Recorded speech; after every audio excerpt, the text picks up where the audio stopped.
Well, Dave, first, Justin Robleski. I mean, 7 innings, 1 run. He's obviously coming up, but for him to now piece these 2 back-to-back, what does it just say as to where he is as a starting pitcher? Yeah, I mean, he's going 8 innings and 7 innings. He's just going after hitters, attacking, and he keeps the pace of play up. He puts the ball in play, and these last 2 outings have been huge for the bullpen. Allows us to reset, and getting out of Coors Field 4 games and then to have a night like tonight was big, but he's come a long way.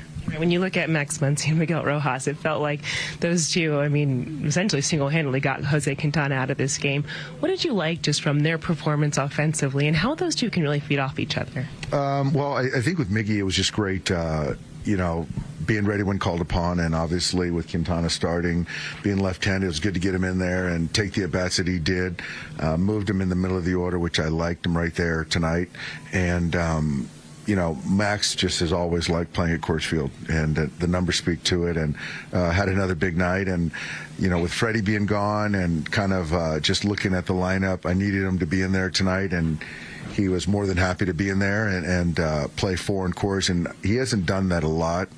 In a 4-game series, we try to give guys a day off, but he was ready for it, and fortunately for us, he had a big night. Was Rojas more eager to get the 1,000th hit, or you to pretend to throw the ball over the fence when he got it? I think more of the 1,000 hit. He's been waiting for this one. This is a big milestone, and he's big on milestones and moments, and and he's done a lot of good things in this game, and so for him to get it was a huge thing for him. And yeah, I wanted to have a little fun with him, and I don't think I had enough arm to throw it over the screen anyway, but I thought I'd have a little fun with him. Did he get or give the toast after the game for that? You know what? I think, that's a good question, because he's kind of the glue and does all the toast. But usually we have the toast for winning a series, which we didn't do this series. But hopefully someone in there acknowledges that. Does it feel a split here? Feel disappointing, or you just survive a 4-game set here? You know what? I think that you never like to. I don't like to lose any games, but I do think that if you look at it in total, I think we just had a couple bad innings that cost us a couple games. But yeah, taking 2 from here, and then we'll play another division rival in the Giants for the next 3 games, and Yoshi's already there in San Francisco, hopefully resting, and feel good about this next series. Is this about as well as it could have gone for Russian to start the season? Yeah, it is. It is, and the guys like him. He's comfortable, and he's we're trying to do a good job of getting him in there, getting him some at bats, and he's performing. And so it's good to see him smile. He's really hard on himself and expects a lot, but he's off to a tremendous start. You mentioned moving Muncy up in the order. Was there anything more to that relatively last-minute switch? No, it was. I just didn't. I just kind of had a feeling that I didn't know how long Quintana was going to go, and I wanted to kind of get Max in there a little bit sooner, up a little bit higher, and felt having a little protection behind him with Miguel was a good decision. And I like Alex calls at bat, so to put him in the 2, I felt he could see a lot of pitches and hopefully get to their pen. It didn't work out that way. We just got to Quintana, which was great. But they all performed well tonight. Did Craig Counsell had some comments before the game, just basically saying it was kind of bizarre. The Dodgers are allowed to get an extra pitcher essentially through the Ohtani rule.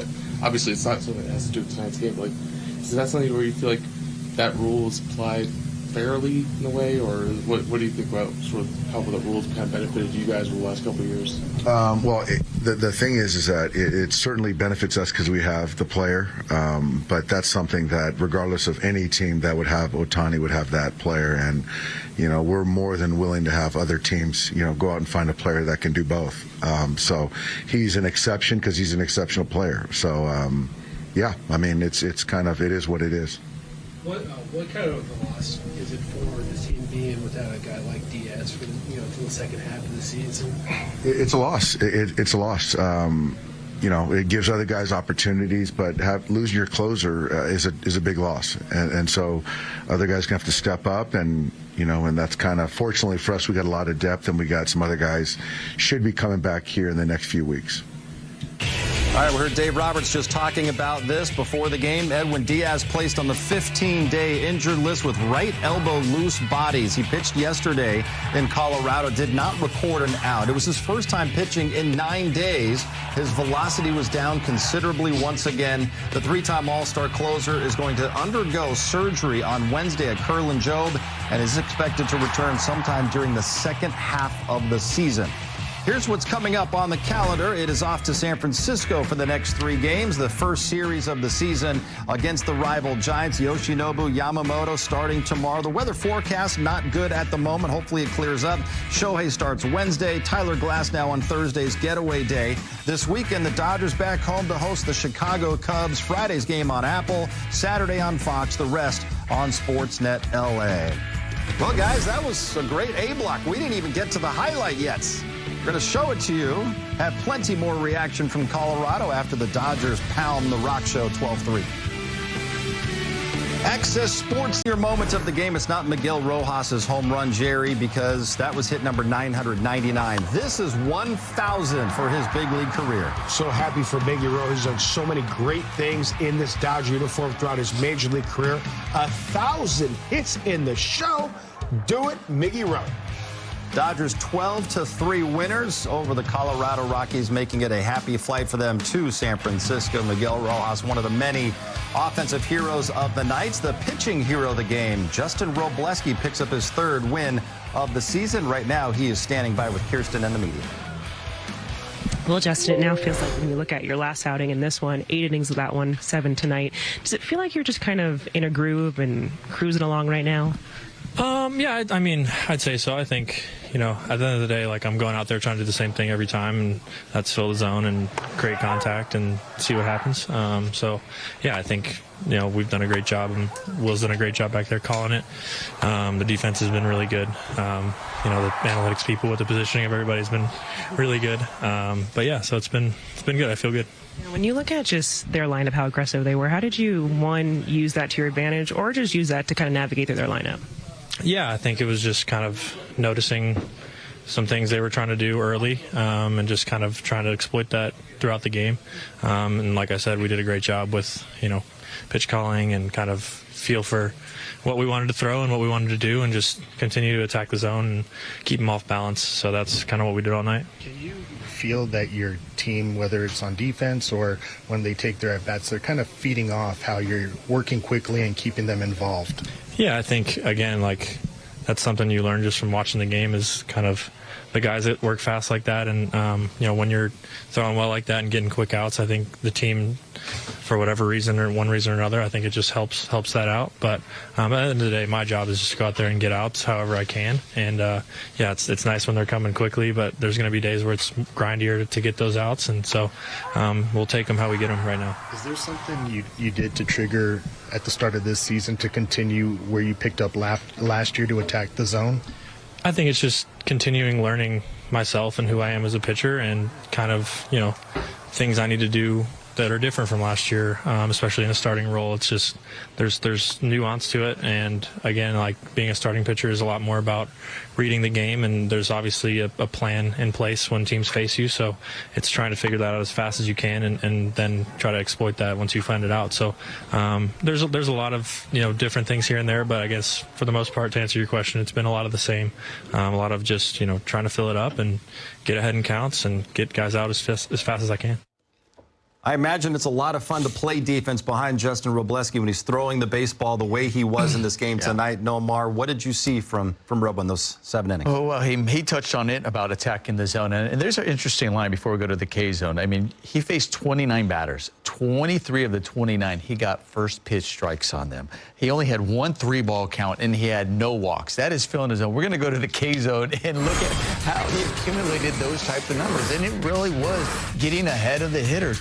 What I appreciated from him was not only that he gets ahead of hitters early on, but early in the game, here he gets ahead of them, and he gives up a double. That ball was down, but he was still ahead. All right, it's down in the zone, and now he does not get scared, though. He still gets that first pitch strike, still going to go after hitters, gets ahead of them, and he still just keeps attacking them. Okay, that one's down. They get it. They get a double off him. They score a run. Now you're behind here, and you're like, It hasn't phased him one bit. It hasn't changed him. He continues to get ahead. Whether it's the fastball up in the zone getting ahead, now he's getting ahead of this batter, still attacking him. 0-2. It's not let me waste the pitch either. 0-2, let me just give one way off the plate and waste it. He's still not afraid to go after a guy and still make a solid pitch. This is what makes him efficient. This is what makes him go deeper in the game. Also, the contact and knowing his defense behind him is going to make the plays. The Dodgers offense, they get some runs because he's working so quick. They're in the dugout. They're ready to go. They're ready to score runs. They're ready to go out there, play defense. They know he's going to be pounding the zone, especially with that first pitch strike, getting ahead. Everybody is in a good rhythm, and that rhythm carries over to the offense and just all around. He touched on it. He understands that. Now your team expects that. You start getting excited. It's a different feeling when you know certain pitchers are on there and they are just going to attack, and work fast. You look forward to that as a defender and knowing you're going to get a lot of ground balls. Different style and different stuff, but very similar to Mark Burley. Mark Burley got him through it. Hey, dude, this is my stuff. I'm not going to walk you. You're going to put it in play. Most of the times, not, you're going to put it in play weekly. I'm going to rely on my defense, and before you know it, we're down. We're losing 4-1 in the 7th, 8th inning. Robo has that type of makeup. Understanding, I'm not going to walk you. I'm attacking you. You're going to put it in play, but more times than not, you're going to put it in play weekly. And I love the fact back-to-back doubles to open up the bottom half of the first inning did not faze him whatsoever. That's poise right there. That was the only run he allowed in his 7 innings. He picks up win number 3 on the season. Miguel Rojas hit his first home run since Game 7 of the World Series, and also since his father passed away earlier this month. We'll have more from Miggy Rowe, plus the highlights and more reaction after the Dodgers win the series finale.